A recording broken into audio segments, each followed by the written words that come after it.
So we've officially ended all of Wonder Man episodes 1 through 8. We just watched the final 2 episodes. I think the critics, everybody online, they were telling the truth, the whole truth, and nothing but the truth. This series to me is an easy 10 out of 10. From beginning to end, every single episode just left you wanting more and more. And the final 2 episodes was wow. I mean, yeah, it was a gut punch. It was a gut punch for the final 2 episodes, and the way that they panned out. The anxiety of Kathy, coming in and prying into the lives of Simon. And I think the way it was structured was actually, like, writing wise, was perfect. Because every episode built on the character tension that Simon was going through. And, as I said in episode 7, I was like, I forgot all about Vivian. She's like there in the very beginning. And then, you forget the whole fact in a way that, all right, well, he broke up with his ex-girlfriend, more like she broke up with him, but yeah, more like she broke up with him, right? For reasons saying like she can't do this, right? And now you have to look at about that and recontextualize exactly what she couldn't really deal with, right? It was it just more because at that point in time I didn't really think of it. It's like, all right, well, his powers had something to do with it. Outside of her also being a struggling actress at the time, they were both struggling. And he gets the big break, but Simon also admits that he's a dick, right? And you can see the interactions, as they're telling themselves about what they're doing and whatnot. And the immediate, the way that he just starts talking about, how his role is, and you just see her face. It's a question, like she invited and asked and whatnot. It's more so seeing two actresses, at one actor and one actress, right? Who actors and actresses have to have an ego, right? It's interesting relationship at the end of the day, but you can't both be self-censored in a way, and that's what that relationship was looking like, especially when you want the spotlight and you want bigger roles on on yourself, right? And you can see, I guess, like, we don't really know the full extent of the other reasons why, she just decided to break up with him. But the biggest thing was that she knows that he was different. He was superpowered, right?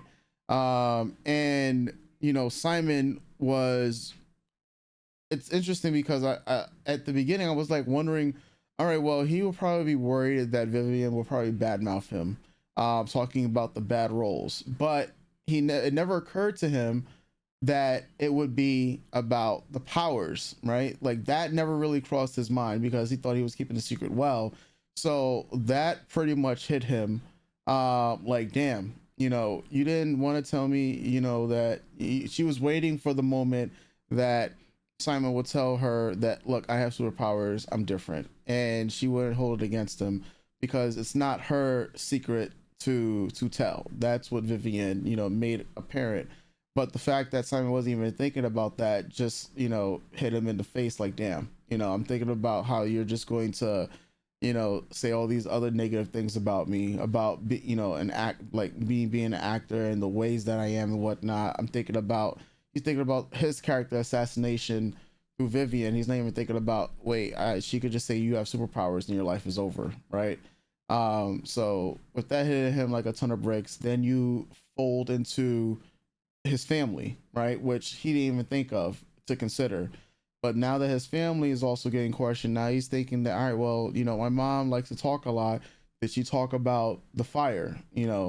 And just like, why would I talk about the fire? Like, her mom was like, look, I might talk a lot, but I'm not gonna talk about that, right?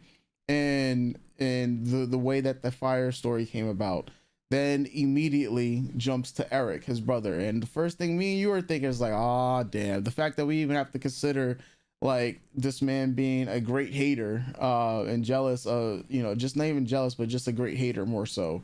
And Simon is immediately thinking about, well, if there's anyone that hates my guts more than anyone else in this world, it would be Eric, because he's always wanted to see me fail. He will just say that I have superpowers. And for him, that's the biggest character assassination. So whereas Vivian, it was nothing dealing with superpowers.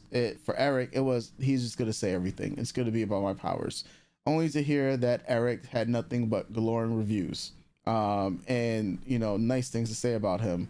And you know, it's at that point he's like, wait, that's really what he said. You know, you know, it's just more another gut punch, right? Where his expectations of how people would be around him, and just how he's also just his, you know, his lived experiences up to this point, he's just thinking the absolute worst, right? Because the anxiety also is just eating away at him, with all the other stresses that he's dealing with, saying that these are the people who are the closest to me, and this is why he hasn't let anybody like in to his circle, like to really know him, unlike Trevor, who he felt was the one person that he finally let in as a close friend, get closer to him than Vivian, get closer to him than his own brother, even his mother, because he feels like they were bonding, they were connecting. And you just see the parallels between the Wonder Man script of betrayal and Trevor, and all for Kathy to flip the script on who she wanted to question and immediately start attacking Trevor, because, you know, she's attacking the fulcrum of, all right, well, Trev, you know, love this for you. Everything's turning around in your life. I just want to know exactly at what point did this turn around, and why? Like, what made this a big difference? Because according to my sources, you were arrested at the airport. And Trevor is taken completely off guard by this. And the questions of what we think would be hitting Simon are now hitting Trevor. And he's the one in flux. He's the one in panic. He's the one with the anxiety. And you're just watching, you know, Simon just also come apart, because while this is an unraveling of Trevor, this is also an unraveling of Simon. And when Simon goes to question Trevor about everything, you know, he's just dumbfounded and heartbroken, because this is not what he was expecting. And Trevor really had no defense, no explanation that he could really offer but the truth. The one thing that Trevor wasn't telling from the get-go. It's, you know, it's great to see how they decided to handle this. I had a big feeling, because these are both actors. I just wanted to see if I was gonna be right about Simon calling this out as like Trevor acting. And I said it in the last Yap session, that one of the greatest performances that an actor can play is themselves. And that was essentially like amongst the words that Simon said, you know, what a performance, man. And that was more so that, damn, you've literally played me. You played like every single situation playing in his mind, and it could just only feel nothing but betrayal and heartbroken. Every single thing that, you know, Trevor, that, you know, they worked with as friends, just came back that this wasn't like was anything genuine, right? And that's what I was talking about, you know, on Wednesday, which we both felt like, you know, once this thing gets revealed, it's gonna blow up. But how is it gonna blow up, right? But the anxiety of all of that, you know, and just the pain and frustration made Simon blow up, literally, and cause that explosion. And for Trevor, you know, you immediately called it in the beginning that, yeah, he's going to take the blame for this, because it's literally the only thing he can do. But how is he going to do it? And for Trevor, it's like, hey, he's already a person who was, we've already seen, he was already willing to go to jail, right? He was willing to go to jail the minute he decided to crush the recording to begin with. He was already risking himself, right? He was already playing with fire. He can see that the DODC was going to put him in jail regardless, and they were just looking for any excuse. And so for him, it's a simple sacrifice. He sees that Simon is genuine. He wants to know Simon. He wants Simon to know that everything he said was genuine. that he really felt that he had a friend for the first time in a long time, and that he has his whole life ahead of him, his whole career ahead of him. Meanwhile, for Trev, everyone's only gonna think of him as the Mandarin and not really look past that. So because that is the case, why not fully double down on it to make the self-sacrifice? Because he's already been in prison. This is only going to, this is just another notch on the belt at this point, because that's what people are going to regard him as, right? People are never going to get to know Trev as, the person that was going through his own type of redemption story. And he was fine with that type of closure, knowing that Simon would get to live out dreams that, he wants, Simon would get to live out dreams that he's never gotten to, live out, right? Just because he's superpowered doesn't mean that he should be discriminated against or that he shouldn't get these opportunities, right? Because Simon is very talented, and Trevor sees that. He sees that spark, and it probably reminded him of himself. When he was younger, Simon may not be going through like alcoholism or dealing with drugs and everything else, but he has his own battles that he needs to overcome, and he got to witness all of that. And for him, he's fine living the rest of his life locked in a black box, because that's just what it is at the end of the day. For Simon, get to live all the adulation, the admiration from people.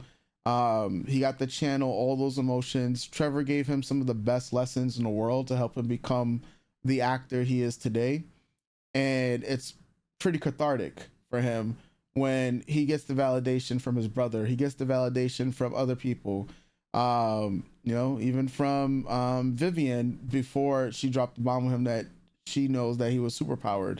That she's like, hey man, Wonder Man, big role. I hope whoever you share your secret with next will be the right person, in your love life. Maybe Rogue. Later on, not Rogue, Wanda. Yes, Wanda. I said Rogue, but yeah, Wanda. Maybe Wanda, later on, right? And yeah, then we come back to the the final act, which is him saying, hey man, what role are you going to play? Well, kind of tongue-in-cheek, he's now playing the role of, hey man, I want to play you. I want to play what's his name again? Chuck Eastman, right? I want to play, because he did his research, found out that Chuck Eastman works for the DODC, and essentially was playing this role. He's like, look, you can't tell anybody about this. And in the beginning, it just really sounded like he was really destined to play Chuck Eastman in a movie that was unannounced. But it was pretty much when they were on the road. I think what really tipped the scales is that when we realized that, wait, he's not really playing this guy, is when he was just like, yo, I finally got clearance for you to come to my job. And for me, it was when Chuck is fixing the car and he goes, working in a place like that, you can't help but be affected. And I'm just like, oh, it's definitely like it. That's why I was like, it's either Roxxon because of the chemicals, or it's the prison because that's how these prison guards work. Yeah. So it's like, it's like at that point, and when he's talking about his job and he's really asking questions about the job and everything, and then the point of like, hey, I finally got clearance for you. That's where the tables start to turn, and you're just like, okay, this ain't no fucking movie, unless you're talking about Life, because Life is always a movie, right? And now he gets to Chuck's job, and even the deposit of money that gets into Chuck's account, like obviously he also weighed Chuck's situation, his health, his family's health, and hey man, you just got a lot of money from an anonymous source out of nowhere. So obviously Chuck is going to be like, what? Really? And all this to get the Trev. And it looks like Simon has been doing his own research in regards to his powers, seeing what he can and can't do. Something that we talked about with Damar, because Damar didn't do that. And that caused the situation that Damar Doorman was in. For Simon, when he has these blow ups, we don't see him, doing any type of training or any type of thing utilizing his powers. He just has these blow ups, right? So in the time between him, finishing the movie, because obviously it's a long time between when the movie is done, the movie is then released in theaters, and then the time from him to get turning down these deals or picking up on deals to then when he gets to Chuck, at least I want to say at least a year or the two, because just in Mhm. natural production, like if you want to say the Wonder Man production, even a Hollywood film of that level, even in like especially superhero films, even if it was like we're talking about the lowest possible budget, you want to say 6 to 8 months, right? Then you need a distributor. When you're talking about distribution and all the other licensing and all the other things and whatnot, and we're talking about if you want to take a regular Marvel movie, they're done shooting. What they're gonna do Doomsday in the summer. They'll be done probably by the end of the fall to the beginning of winter, to then have the movie released in 8 to 9 months afterwards, right?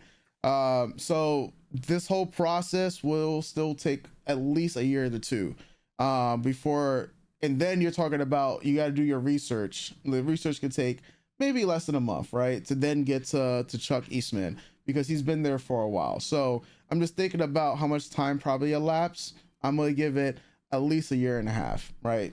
And in between Trevor being taken in, and then the Wonder Man movie coming out, and then him breaking Trevor out. So um all that to say, with even as he's breaking Trevor out, he's like, hey man, I did all this for you. What are you doing here? Why are you come back for me? Right? Because that's a true friend at the end of the day. Mhm. And Trevor really appreciates it, because you could just see the look on his face. Trevor has to remain true to form, like, who replaced me, man? You gotta tell me. Oh, it's not that important, because if once he finds out who replaced him, it's going to make him angry. Mhm. The one of the last twist was the DODC, as they're having this conversation, saying that Wonder Man, basically Simon's either going to be a threat or an asset. Mhm. They've worked us the entire 7 episodes, literally 7 episodes, and like 3/4 saying that this man's a threat. But But on the on, yeah, Ain't that the way of the government and yeah, people in power? It's always a threat until you could get them underfoot, and then they're an yeah, asset. yeah. And so then they're just like, well, what if he's not a threat? What if he's an asset, especially with ionic energy, which is a whole nother discussion for a whole nother day. Especially when that, yeah, because I was just like, wait, I know a little bit of things about the ionic energy stuff, and that's yeah, that's man's actually. I didn't, like, if we're talking about power scaling Wonder Man, I didn't know coming in what he was going to have or anything Yeah, like that, right? he's pretty as like from my peripheral of Simon Williams, he's a pretty powerful, like I said, he's aside from, being the second catalyst for making Rogue a flying brick, like Yeah, it really does take like that kind of yeah, yeah, he's pretty strong. He's a pretty strong man, yeah, pretty fly yeah. man. He's OP right now. He's just OP. And ionic energy, man, like, yeah, especially because, like, he's OP. We'll go put it like that. He is, bro. All right. Like I said, that's a whole other discussion with ionic energy. But yeah, all in all, man, I just loved every facet of it. I feel like they nailed the ending for what it could be. It's one of those that, like, damn, they did leave it open ended. Von Kovic saying that, hey man, I don't usually do sequels, but maybe we should talk about it. Because it's not my style. I've never done a sequel, but I am interested in doing Wonder Man, 2. Pretty tongue in cheek for what we can get with Wonder Man season 2, I guess you would say. And the way they left it open is, well, he just flew away with the Mandarin. So, do we remove him from spotlight and go into the MCU type of thing, or do we Mhm. continue with just the Yep. Wonder Man as it is? And that's what they left it as, open ended. Um, yeah, it's open ended. But yeah, I mean, hey man, bring on season two.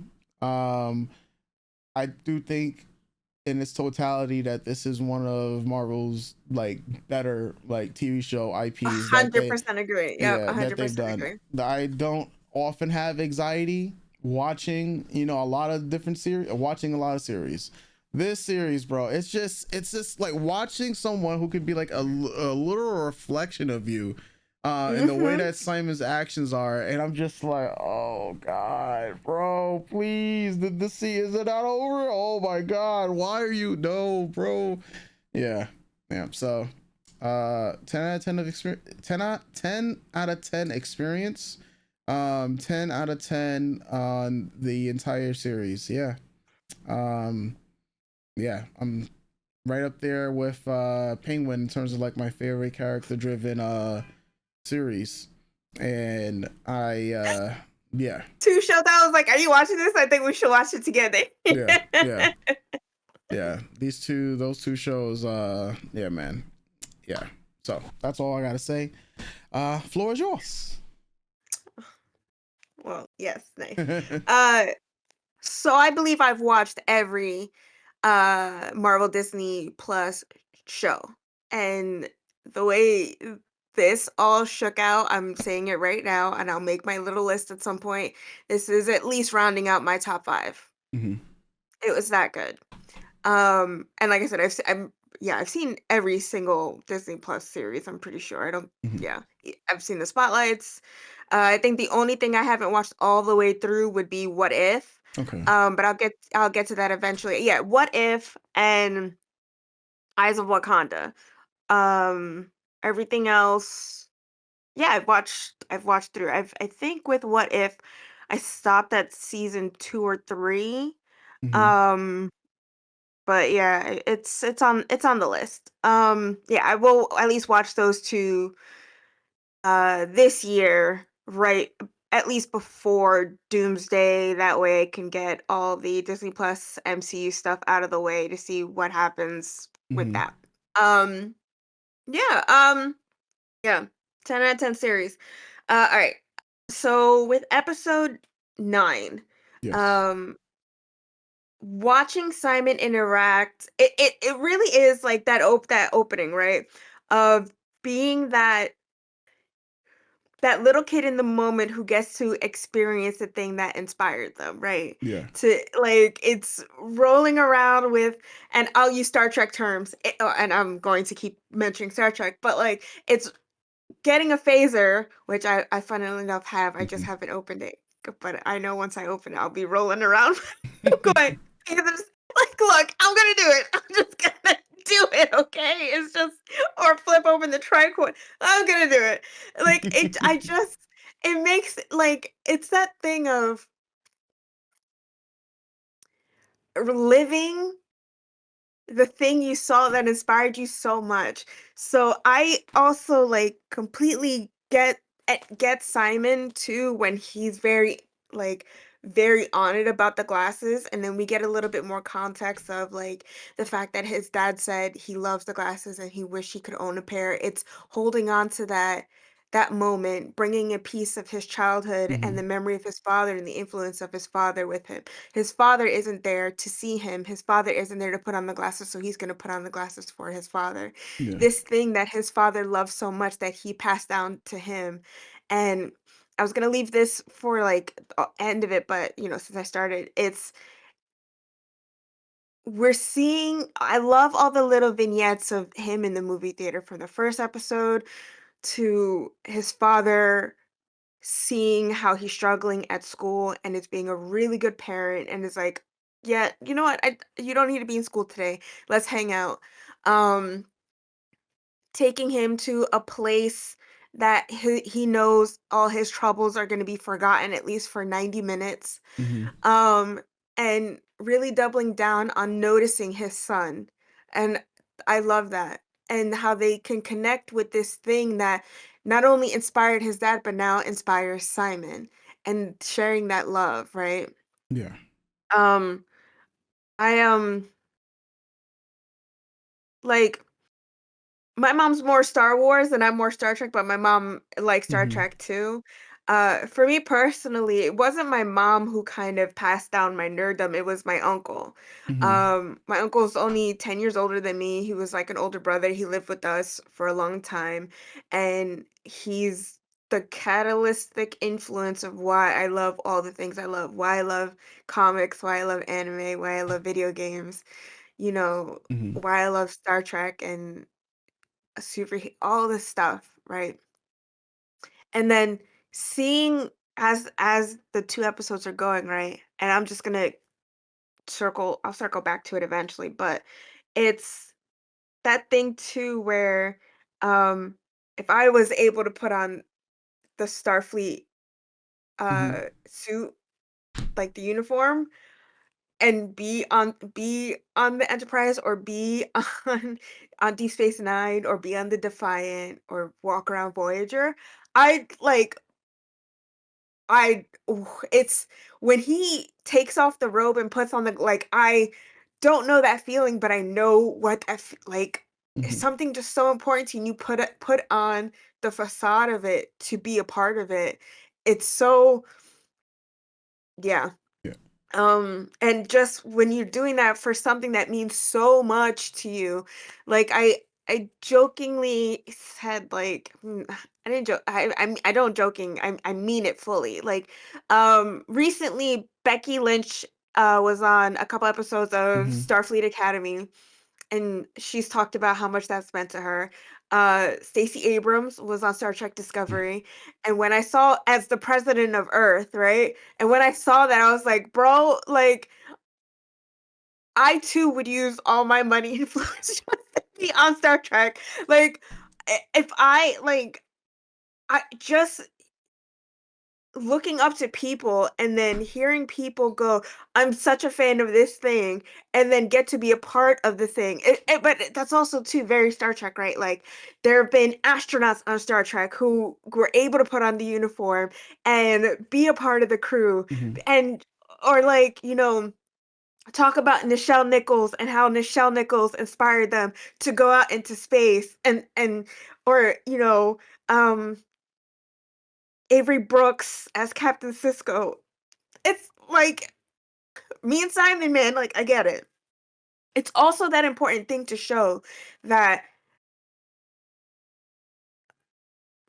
meta contextually, that we can grow up as people of color, black and brown people, as women, and connect with a thing on screen that inspires us, right? Mhm. Mostly some black and brown people of color, like I just mentioned, Nichelle Nichols and Avery Brooks, big inspirations to me, or Marina Sirtis and Gates McFadden and Terry Mhm. Farrell, and Nana Visitor, and um, Kate Mulgrew, and like or like Gilda Radner for me on SNL. Like I take a lot of inspiration from a lot of people to do the things that I do, right?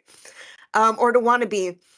And okay, so but that a lot of us have to, well, we don't have to, but it's easier for a lot of different people to find relatability with white characters Yeah. or white male characters, right? And then take on their inspiration and absorb it and go, now I want to pass that on. So it's like having Simon be a black man that is playing this role that was once a white man's role, but then in doing that is representational in a way in all its forms, because as we saw at the premiere, Mhm. The cosplayer. it's other little black nerds, blurs, and women seeing this person that is closer to who they are in their life up on this big screen doing something that they love and that they cherish and that inspires them. And to me, watching that is like that moment like that I see the red carpet for Ghostbusters 2016, where Kristen Wiig and Leslie Jones and Melissa McCarthy and Kate McKinnon are shaking all the little girls' hands who are wearing the packs and the suits and just how like I have that one photo of Kristen Wiig bent like shaking a little girl's Mhm. hand and all the little girls just looking up at her, or Brie Larson as Captain Marvel, right? Same thing. Or Melissa Benoist bringing all the little girls to set and they're all dressed as Supergirl, and it's that. It's that for me. It's so awe-inspiring. It's so important. Um And I think just capturing that little moment, and it's like if you're not well aware of these things or what that means, and especially the conversations of race swapping or gender swapping or representation and inclusivity debate and all that stuff, and it's just like, you know, it's to me, it's always very farcical because when you look at the stuff that, these conversations happen to, it's a lot of stories about an individual or a character who feels like an outsider or who's in a space where difference is the main driving point of the story, right? And I like to it filled my heart to get that moment at the beginning of episode 1 where Simon sees Wonder Man on the big screen, to have that influence him so much in life that he aside like and the impact of his father seeing him to be an actor and wanting to do this and how important Wonder Man is to him, to get to play Wonder Man and then pay that forward to others who are inspired by the image of Simon Williams as Wonder Man. Mhm. And it also has to do, of course, with the script and the powerful words and the presentation and how these characters are portrayed, but we also know that half of it comes from the actor themselves and the believability in the roles that they are playing Yeah. and the conviction they have.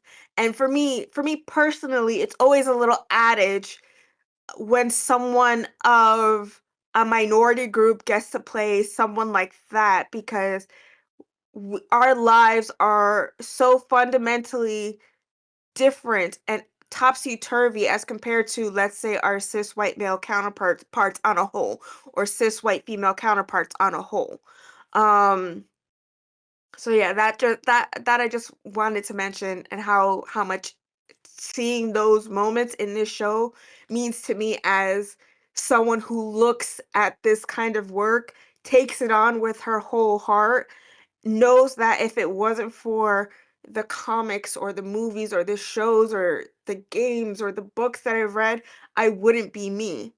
And it's finding those moments in representation and then going, I want to be that for somebody else. Mhm. I mean, I'm no actor.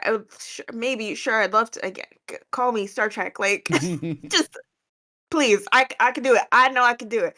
Um, but it's conversations that you and I have had in content creating, um trying to be vocal in spaces that are aren't really catered towards us. And I get like I'm so earnest and I'm so sincere about wanting to have to make someone feel welcome and included, to make someone feel represented in some way, Yeah. whether it's by how I look, my identity, who I am, or what I'm saying, right? You don't have to be all the things that make up who I am as a person, but if my words and how I convey myself can help you better convey yourself and be yourself, Yeah. that's really important to me. Um that's all like yeah. Um I know the impact that these stories have, that these characters have. I am the product of a Wonder Man. Um, yeah. So just that was really nice to see. And even just like his mom at the theater going, I can't believe that's my son up there. And even his brother really taking it on just how good his brother is a beautiful thing to see him up there and to get the accolades he deserves and to get the praise he deserves for achieving his dream and having all that support around him. Um, yeah. All right. Now for Kathy Freeman, it is very as watching Simon spiral in the apartment. Like, gotta take it down. Gotta relax. Gotta relax.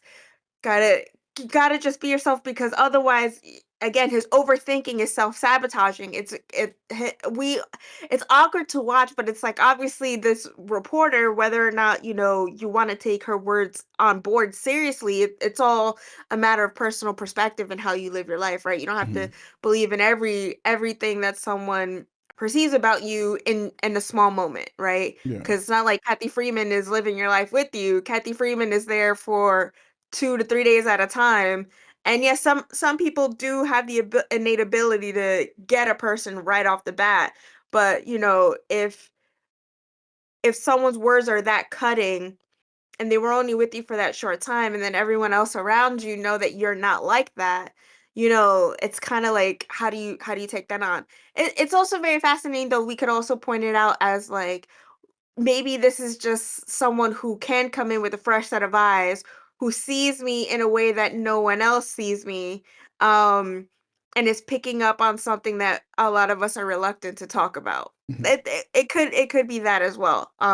So I want to look at it at both angles. I'm not giving shit to Kathy Freeman. I'm just like, I know for a lot of actors, and entertainers, and even online personalities. I mean, even us in our regular Mhm. everyday lives, someone who thinks they're around you for 24 hours all of a sudden thinks they know you. They know you. But it's just like, okay, and then their words are like cutting and changes how other people perceive you, you know what I mean? But Yeah. yeah, that finding out that his ex spoke with her and meeting up and talking, and it is like, I do think that I can sympathize with Simon in feeling very isolated because he's got this big secret.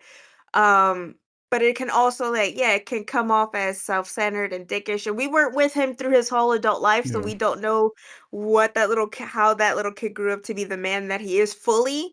Um, and it's also not to say that even though you have felt that way and what you're going through, it doesn't excuse you for being a self-centered dick. Yeah. Um, I mean, when she's moving out in the first episode, she says to him, you just don't open up to me." And that's circling back with this conversation. She's like, "I lived with you. I loved you.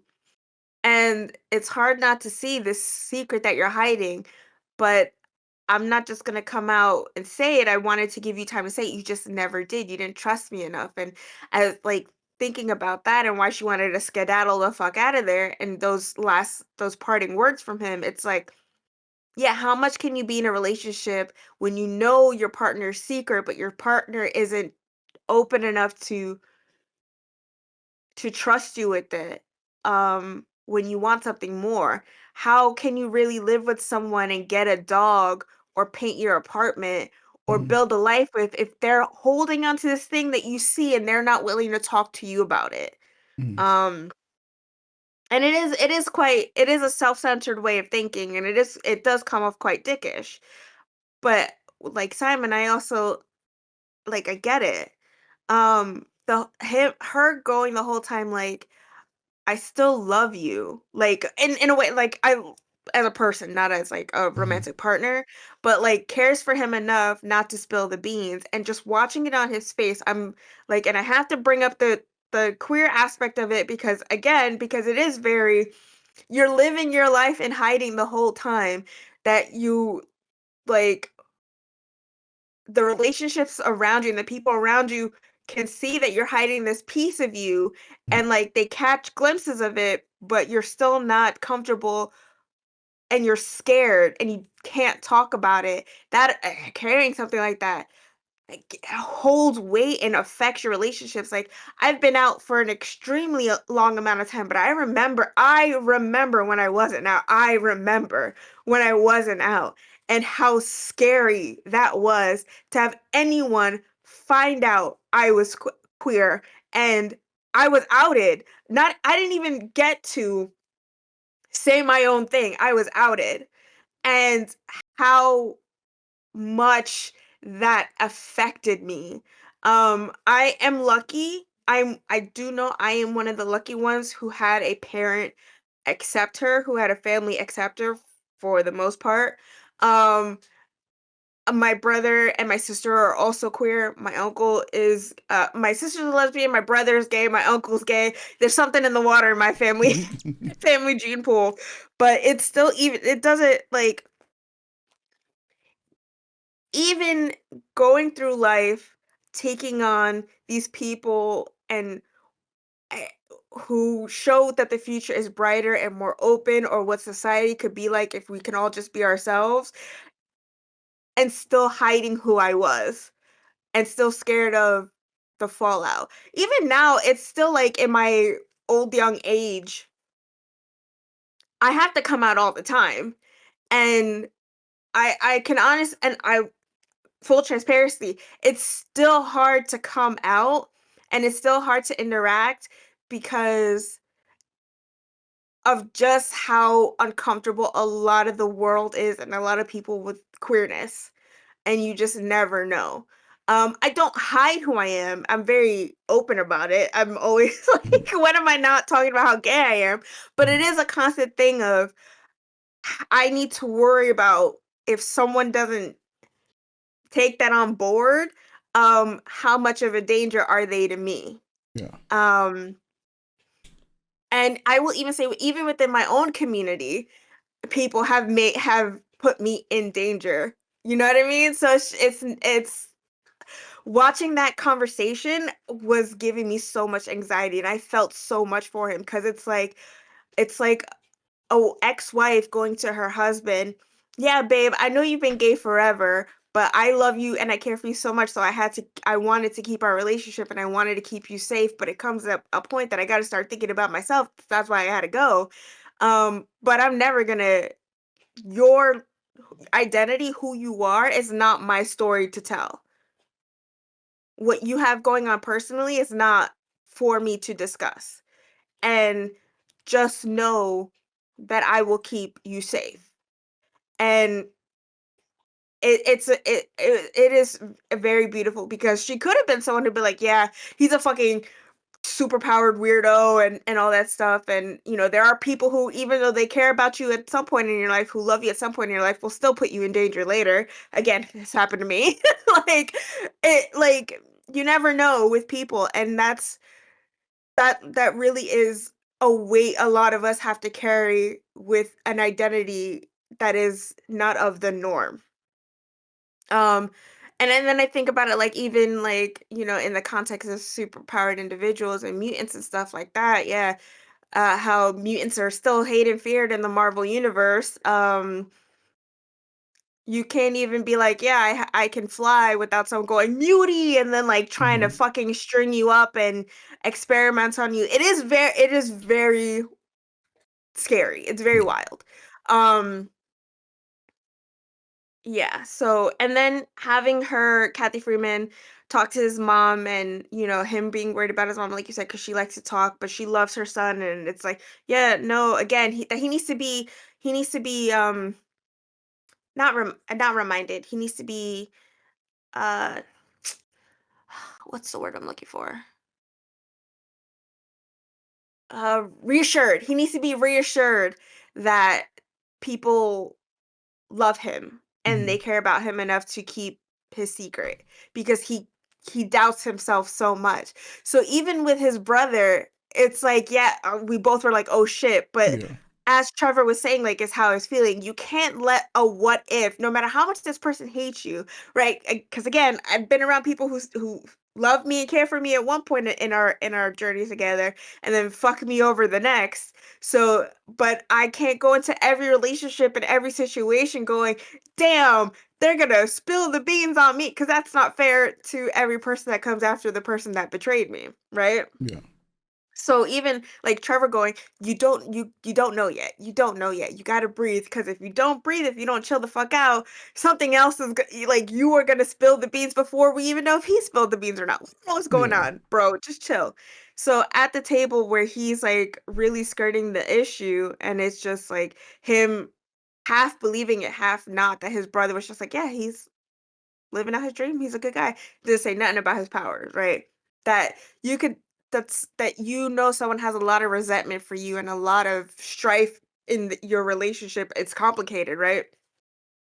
And that he still sees you enough not to be like, yeah, he's a fucking superpowered weirdo. Get him out of there so that he could come work at my management insurance office. Like, because if that was the case, I think he probably would have been done did that. Ended up, Like yeah. leaked it somewhere if that was really what he was about. Um, but also there are people who will wait till you have an opportunity to be like, nope. Yeah. Famously, yeah. We know who would be like, "Oh, you got shit going on? Everything's coming up Millhouse and looking good for you." Nope. Mm-hmm. Let me spill all the beans. Let me spill all the beans of the things that you trusted me with. Yeah. Or the thing. Yep. Yep. Yep. But yeah, that was nice to be like, he's not a real villain, right? It's complicated, and sibling relationships and families are complicated. Um, but yeah, I do love that the turnaround of Trev in that interview, and it makes so much sense. Two people with this budding relationship, this bromance, as everyone Mm-hmm. is mentioning, and how like, obviously, Simon just meeting Trev, he's not gonna be like, "Yeah, I got superpowers," right? But even he can't even in their as their friendship is growing, he still can't verbalize it all the way. He still can't Mm-hmm. fully talk, just like, that I can't just I just can't, like, and it just stops there. Like, he can't even say what's going on. Mm-hmm. Um so he's still holding back, right? He's still being a bit Yeah. reserved in that, and it's like, that's what you do when you've held on to a seeker for so long. Yeah. But yeah, even Trev is like, yeah, I mean, if Simon wasn't watching the news, or on his phone on that day, he wasn't seeing the Mandarin getting arrested Yeah. at the airport. But yeah, even if he didn't get by the DODC, it's still like, bro, you got arrested. What the fuck are you doing? What? You didn't finish your prison? You broke out of prison? What is like, take out the DODC? It's still like, bro, Yeah. what? What? um but yeah, to have it all, and it makes sense that she would be like, "Yeah, it's online. I talk to people, and you, again, as everyone keeps reminding us in the whole series, you were the Mandarin. How did Yeah. you not finish your prison sentence and now you're starring in a movie?" I completely understand the angle too, because it is a very good. There's a good story there. Like, how did you Yeah. go from struggling actor to terrorist to prison to not fully going through your prisons? You got escaped, that's not a word. Yeah. You got Yeah. a You, jailbreak or yeah. whatever. Jailbreak. Jailbroken. Yeah. Yeah, yeah. Um, and then now you're in this big budget movie?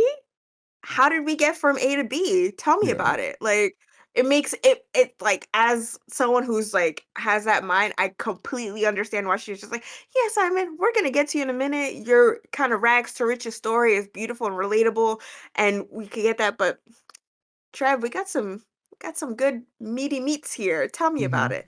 And I honestly, if Trevor wasn't struggling already with the back and forth of loving and caring for Simon, and having this moment too of his career as well, like, Yeah. this is his big comeback. Um, if he hadn't crashed out in a way that was just like, if you could tell, like, "Oh no, you're definitely like," if he was just like, "Yeah, I'd rather not talk about it. It is crazy what happened, but it is everything coming ahead all at once. Being confronted with this thing, you're like, oh, fuck, I did forget that I got arrested. Yeah. Like, I forget that that was a public thing, right?" But even like, and it makes so much sense for her to question, be like, "You were a terrorist, you got arrested publicly, you had to have made a deal with the government. Like, Yeah. you just had to have. There's no way that you'd be walking around now if you weren't publicly arrested. That's crazy." Yeah. Um, yeah, and I do think it's watching him and Simon in the trailer and him just trying to explain, and he's just like, I'm trying to buy time. I'm just trying to buy time. Yes, this is what happened, and yes, I'm sorry for but I'm trying to figure it out." And like you said, it's the first time he said, "I don't know." Yeah. And that's what happens when you're at a crossroad at such a huge crossroads like this. It's like, do you choose to save yourself or do you now choose to save your friend? And he's completely right. Like he was like, this was a job. First meeting you was a job to save my own ass. And I didn't know you then. And it's we've seen this story 1,000 times, 1,001 times. I didn't know you then. It was a job. I got to know you. I love you. I'm doing my best to make sure that both our asses don't get locked up. Yep. Like I don't know what to do here. I don't know what to do. And it does become, would Simon be able to have taken that on better if he had told him, if he was more transparent earlier on? If they weren't caught up in the whirlwind of, that's like to try, it's secondary because now we're making a movie together and this is both our big breaks, right? Yeah. So yeah, it's like, how do you take that? How hindsight is 2020, but you still don't even know how it all would have shaken out. Um, and yeah, when Simon goes, great performance, it is that thing of, bro, you betrayed me. You pretended to be my friend, and it feels like, what can I trust? You're telling me that you care about me, but how am I supposed to believe that? Yep. Our friendship, our meeting is based on a lie. How am I supposed to believe anything that comes out your mouth now that I know the truth? Like I would have been like, is this place bugged? Yep. At this point. I Yep. think, yeah, I think Simon's crash out is super valid because I would have just been like ripping shit off the wall. Is there a bug here? I would have been like ripping Trevor's clothes off. Like, are you bugged now? Bro, it's his safety, it's his life that he's been hiding so long. Yep. And it's also got to take it from the context of a black man being monitored and being watched in this country where it's like already, if even if we talk about like Isaiah Bradley, the first Captain America, um, the Black Captain America, the first super soldier, and his story within the MCU and his story within comics too, it's like, you know what they do to us. They experiment on us. I mean, they said it in the Doorman episode Yep. where he was taken and is being like, that's hit like the Yeah, experimented pressure on. and the Yep. pain and history of our people. I'm sure, like, I don't know if, but I'm just saying, like, I don't know if they were trying to get that across too, but that's, like, that's in the background. That's what's there. We gotta think about that, right?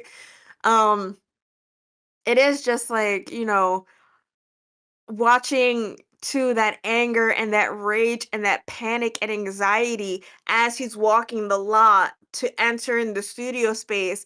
And I love that I've had panic attacks, I've had Hmm. anxiety attacks, I've had rage attacks, right? Where it's just like you're trying to calm down and it's just like, if I don't, and your body starts shaking, right? And whatever, like it's visible. Yep. And I'm sure if like, you were next to something, it would knock over.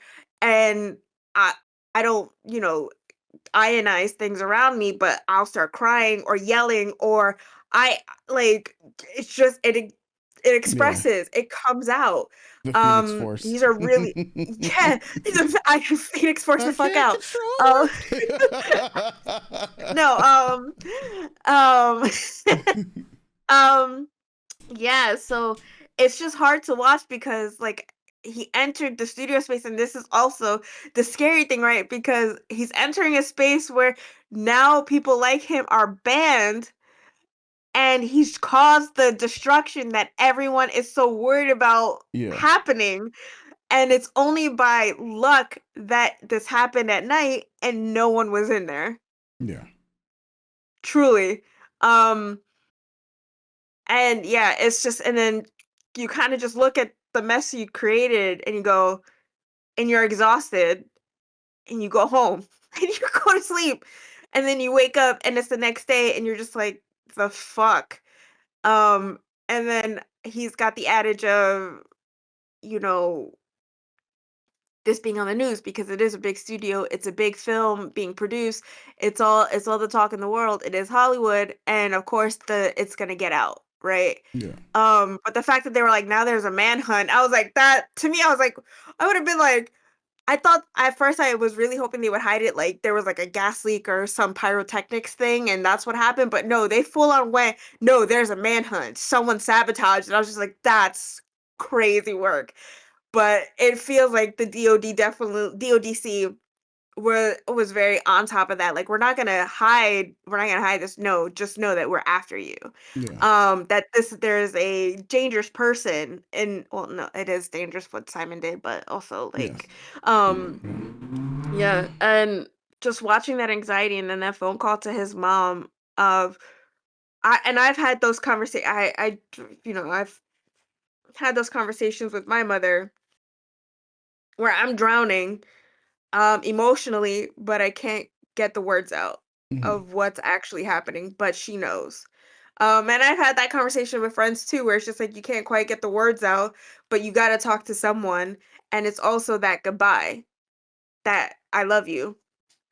And this will be the last time I talk to you because they're taking me away.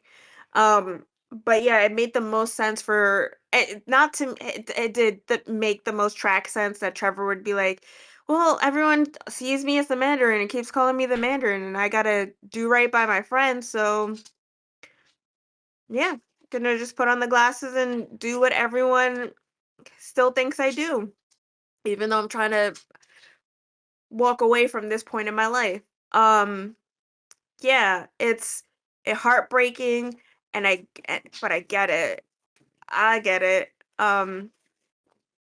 When you try so hard to move on from your past, and it's also what they're both doing, trying so hard to move on from pieces of themselves, but it's as the season has gone on, the lack of accountability that Trev has in a lot of his situations. With Joe Pantaleone, where he just straight up tells him, "Bro, you are coming to set a mess. Mm-hmm. We couldn't work that way. You even said it yourself, you weren't sure you could do this, so we had to figure out what to do, right?" And when he walks in for the audition, and like I said in the last Yap session, imagine if he was sober and could have more awareness of, "Wait, what the fuck are you guys asking me to do here? What the fuck is this role?" Um, and not been like fucking blitzed the entire time he's playing the Mandarin. He still took on the role. He went for the audition. He still played the part, but it is like, well, it is what it is. Um, and even the fact that he was out of prison and didn't finish his prison sentence is also a big part of, bro, taking accountability is also finishing your prison sentence. Like Mm-hmm. what you did was crazy. Like you're a part of a situation that was really fucking crazy, but you still had a part to play. Yeah. Um and yeah, that's why I really like that he is just like, yeah, enough running. Enough running. It's either going to be me or you, and it honestly it should have been me the entire time. Um And I do have to say, like, it was as when this dude was on the phone and talking to his boss. A lot of interesting layering happening there in that 5 minutes with the Mandarin's video about the Hollywood propaganda machine, which is true. Again, which is it's so I don't. It's a serious thing, and we should all everyone should be aware of this. And I don't think people wanna take that seriously. This is a thing that happened, it's a thing that still happens. Media is a soft power. Movies, music, television, writing, comics, it's all a soft power and influence. I say it all the time. Media influences how we perceive the world, our perspective on the world, and our perspectives on each other and ourselves and society. It is a mirror to nature. It is, and we need to take it on board that way. um because it can also not only show us the good but show us the bad and then influence the bad. And to note that people in power are using this thing that people deem frivolous or don't want or think it's not that deep, are using the system to propagandize you and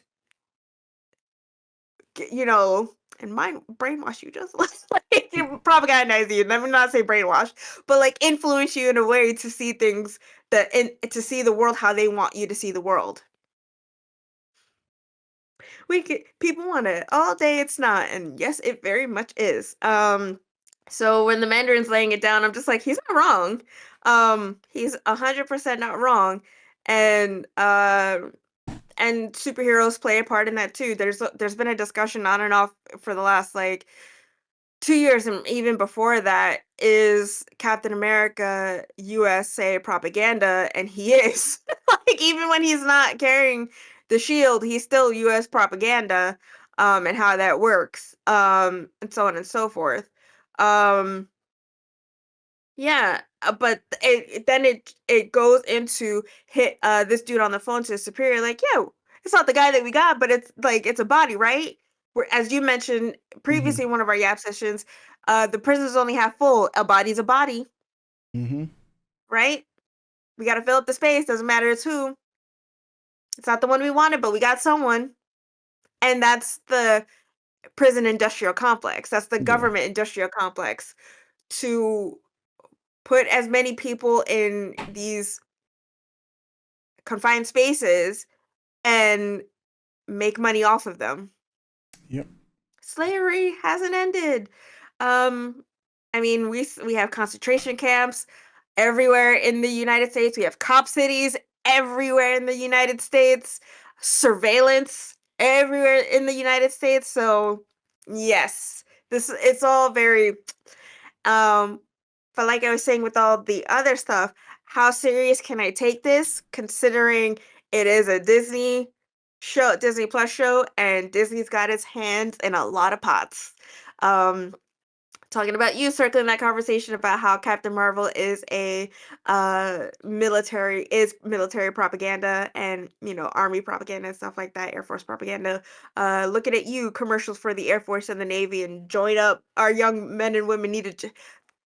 I'm telling you, and it's not that like, you may be like it's all. It's not. It's not a conspiracy theory. It is directly in front of you. What is happening with these companies, with these stories, with how actors speak up about themselves. It's also true. It's also too slight propaganda when actors can't speak.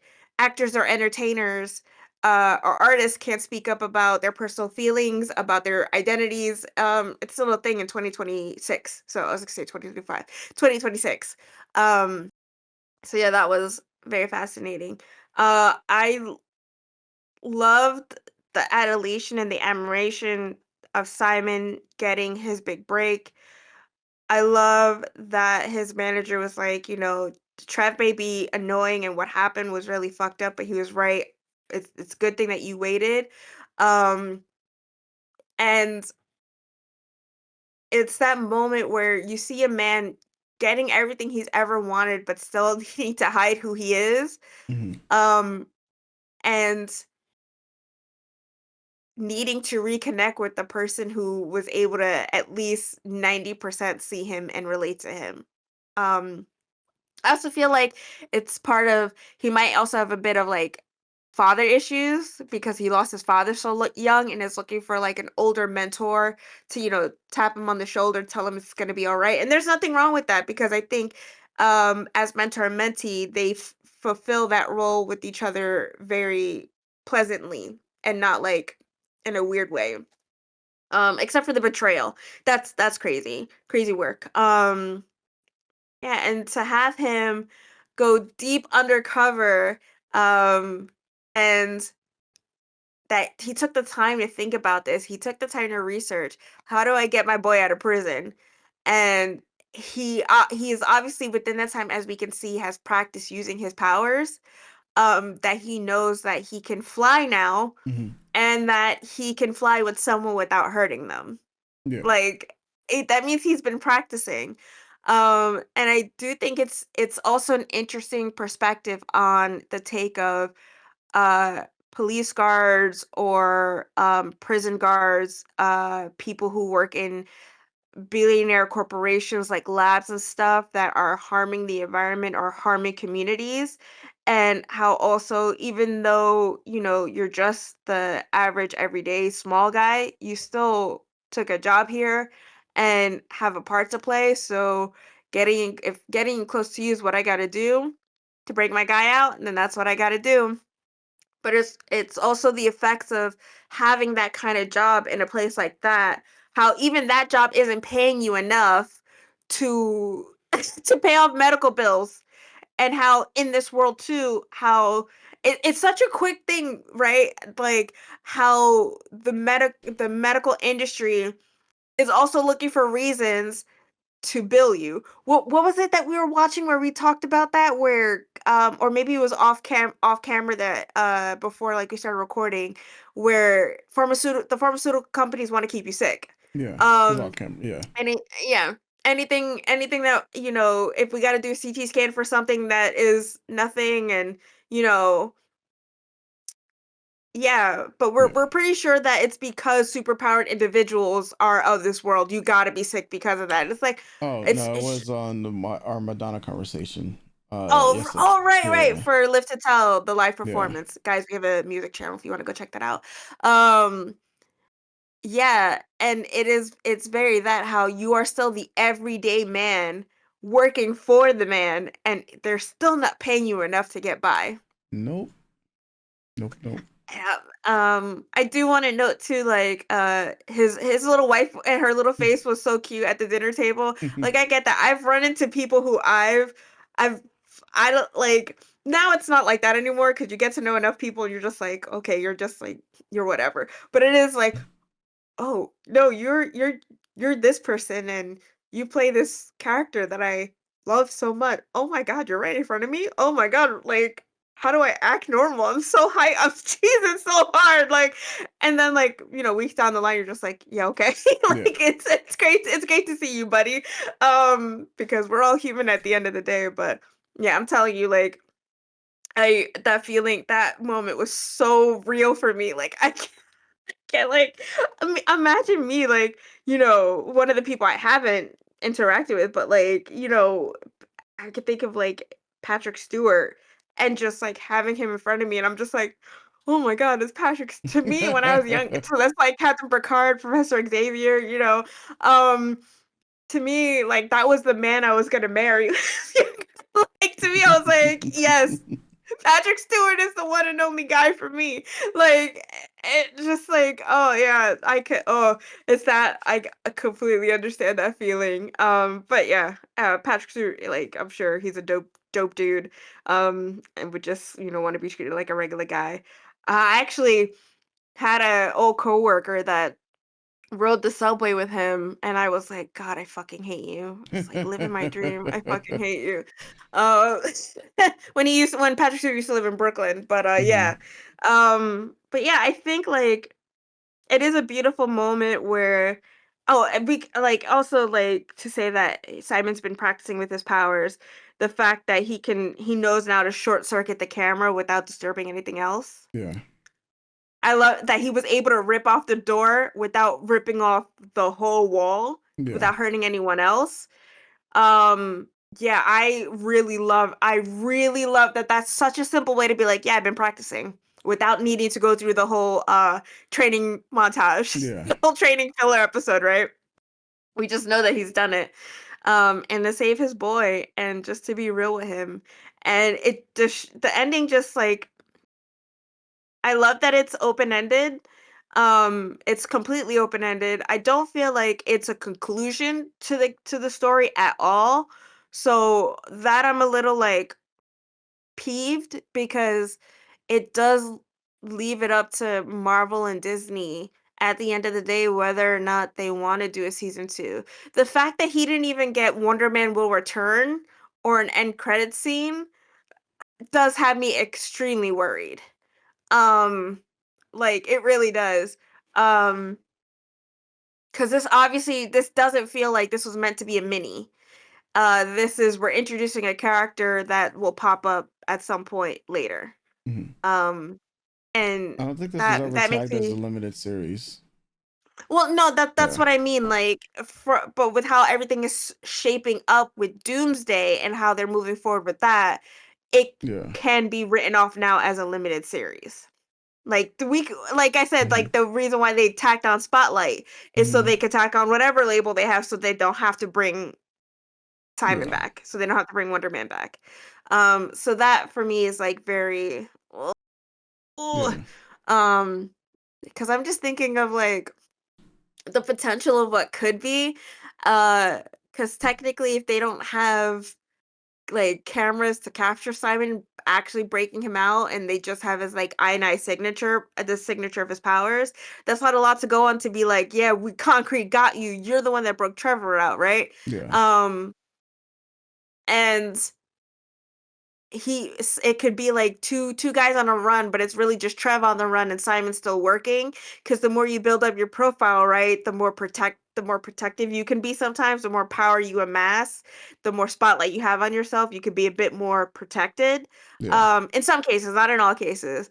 But it just makes me think like I want Simon on the set of Wonder Man 2, and then I want Dazzler being his new leading lady, and then it's that music connection of mutants, and then we get like, the Heroes for Hire on the West Coast, and then it just like I'm just like I can do it, guys. I can make it happen. I just need them to make it happen. We could do this Yeah. easy way to do it. To get Simon to go on and to start introducing other characters that are like in the entertainment industry, because there are other Marvel characters in the entertainment industry. Um, and to start, since they, are gonna bring X-Men into the MCU, whether I like it or not, an easy way to bring in a mutant character into the fold going forward that isn't like one of the top generalized X-Men. Um, yeah, and it would just be like you get the singer and the actor, two superpowered individuals trying to game the Hollywood system and hiding Trevor. Hmm. Hiding Trevor, like pass Yeah. the potato. How do we do this? And then create like an underground network for superpowered individuals like out there in LA on the West Coast, and how like guys, like I got this. I could write it out for you right now.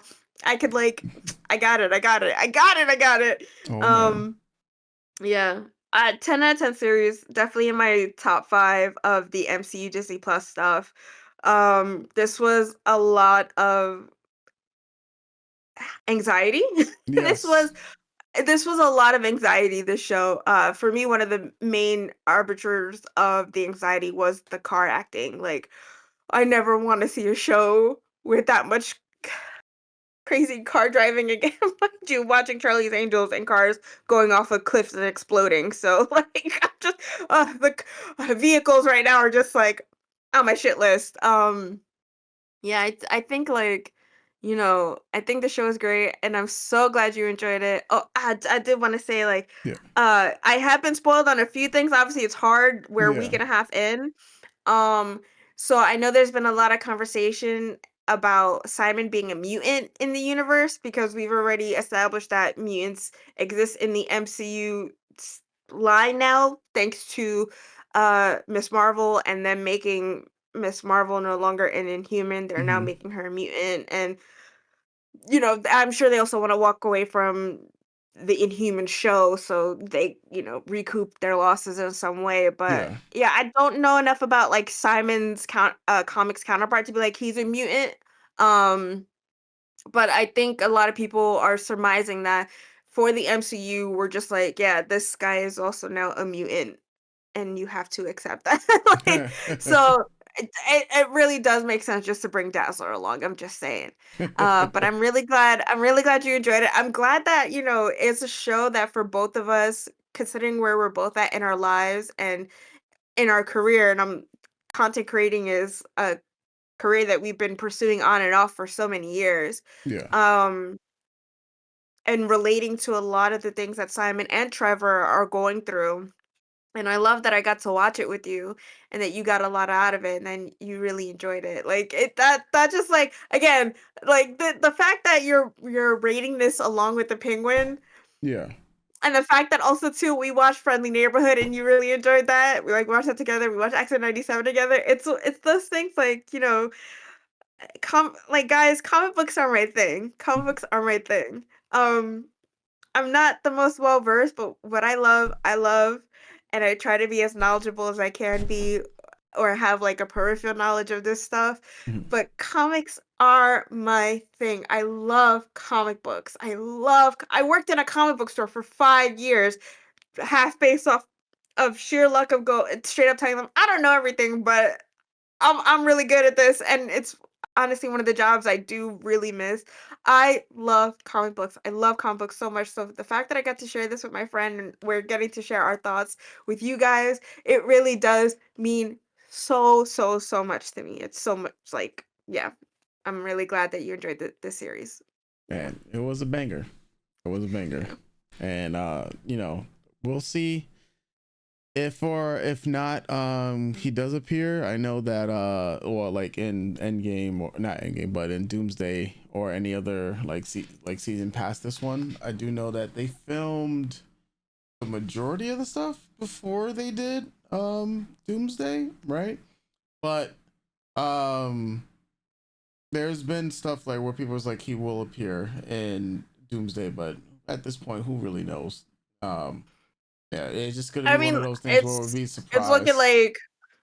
looking like a very white, very big sausage fest for Doomsday, so I'm already half checked out. So Yeah, who knows? Like as I've been saying since the first two episodes, I prefer if he just not appears. But hey, man, yeah, get the I'm bag. again fine if he Yeah, doesn't. yeah, Get the bag, yeah, like hit the table saying you got to get the bag, and I'm yes, fine with it. But keep Wonder Man.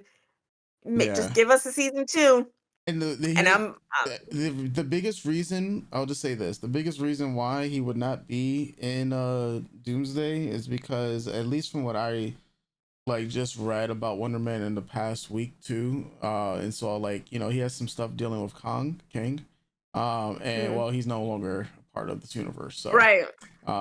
yeah, because I know in spoilers for something that as you would say happened like probably 50 years ago, well not like 50 years, but yeah, like King like revived Wonder Man's dead body in one of the comics and whatnot. So and then they had like a Mm, thing going on.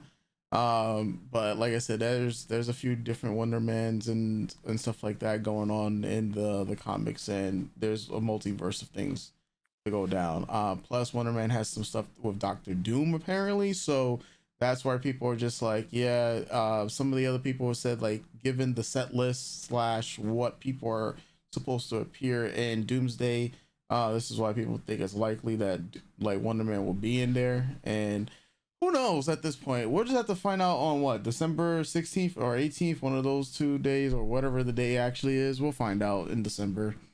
It's a whole 11 months away, so we'll find out. We'll find out then. Uh, yeah. yeah, but folks, yeah. Hopefully this sets a precedent for the next upcoming Marvel series that comes out this year to be as good as this was. So I'm just hoping, Yeah. because this Yeah. is the one of like this is a wonderful series, and now will everything else follow its act. Like Yeah. I just Yep, hope this that, was a yeah, good way to start the year, even though it wasn't technically meant to be wasn't meant. for this year release, but Oh it's a no, yeah, great it was a great way to end the year technically. No, start the yeah, year, right? It came out start the last year. week, right? 2 weeks Mhm. ago now, or a week and a half ago. Yeah, Yeah. the 27th. Yeah, yeah. Folks, let us know your thoughts in the comment section down below, and we'll catch you guys for the next video. Stay tuned. Hostess.